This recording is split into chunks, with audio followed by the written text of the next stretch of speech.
I just want to talk to you about housing and house prices, because we've had an update within the last few minutes telling us that property prices on average falling by 0.2% over the month-on-month, but still up on last year. And crucially in London there's been a bigger fall, but of course subject to much bigger swings in house prices.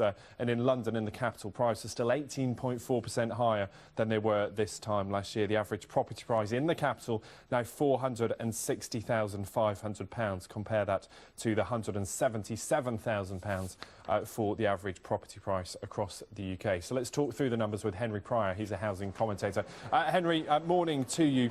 These figures just in to us from the Land Registry. Talk us through what you make of them first of all. This fall, 0.2% month on month. Can we read much into that?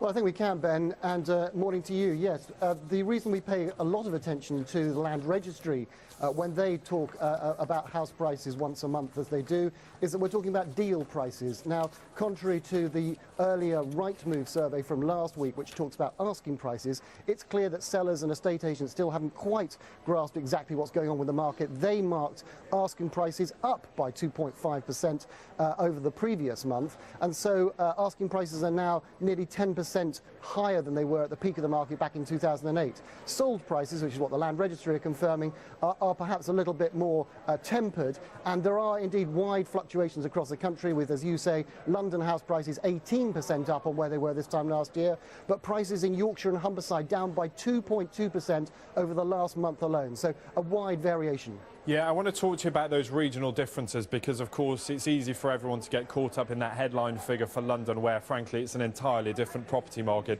What does it tell us about the state of play outside of the capital, particularly in the northwest and northeast, where traditionally we've seen the biggest falls? Well, it shows us that across the UK as a whole, when we're talking about England and Wales, the deal prices, that's the prices that people are paying, are not as high as the estate agents and sellers are asking.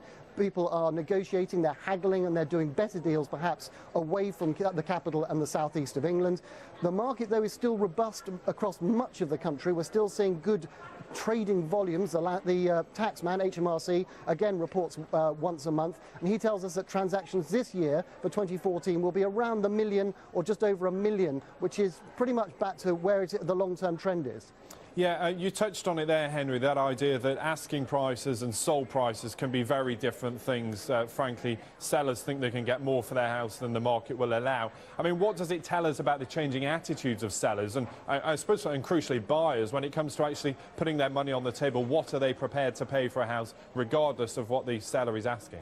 Well, I think what it tells us very clearly is that buyers have perhaps reached the end as far as affordability is concerned at the moment. We know that after the mortgage market review that came in the spring, which sounds rather benign, but it made borrowing money much harder than it had been up until then.